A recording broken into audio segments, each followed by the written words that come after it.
ഞങ്ങൾ പ്രധാനമായിട്ട് ചെയ്യാൻ ഉദ്ദേശിക്കുന്ന ഒരു കാര്യം, നിങ്ങൾക്കറിയാം പ്രൈവറ്റ് സെക്ടർ ഇപ്പോൾ ഭയങ്കരമായിട്ട് കയറി വരിക, ഗവൺമെൻറ് സെക്ടർ ഇവിടെ നിൽക്കുകയാണ്.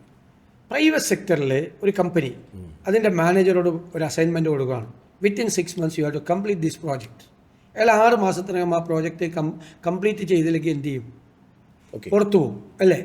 ഗവൺമെൻറ്റിൽ നിങ്ങളൊരു തഹസിൽദാരോട് പറയാണ്, നിങ്ങളൊരു 6 മാസത്തിനകം ഒരു ബിൽഡിംഗ് പണിയാൻ വേണ്ടി 2 ഏക്കർ സ്ഥലം അക്വയർ ചെയ്ത് തന്നെ.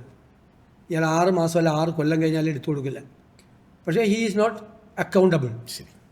അക്കൗണ്ടബിൾ അല്ല. ഞങ്ങൾ ആഗ്രഹിക്കുന്നത് അക്കൗണ്ടബിലിറ്റി ലീഗലൈസ് ചെയ്യണം.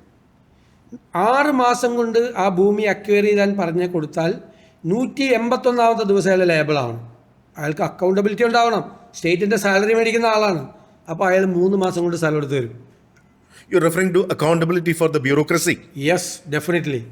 ശരിയായിട്ട് നമ്മൾ ശ്രദ്ധിച്ചാൽ, ശരിയായിട്ട് നല്ല പൊട്ടൻഷ്യലുള്ള ആളുകളാണ് സെക്രട്ടേറിയറ്റിലേക്കൊക്കെ വരുന്നത്. പക്ഷേ അവിടെ ഒരു സിസ്റ്റം ഉണ്ട്. Do you need any fresh laws to ensure this? Definitely.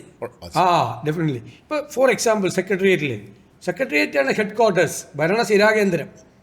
ശരിയായിട്ട് നമ്മളൊരു സിസ്റ്റം അവിടെ ഇൻട്രൊഡ്യൂസ് ചെയ്ത് കഴിഞ്ഞാൽ ഇന്ത്യയിലെ നമ്പർ 1 എഫിഷ്യൻറ്റ് സെക്രട്ടേറിയറ്റായിട്ട് മാറാം.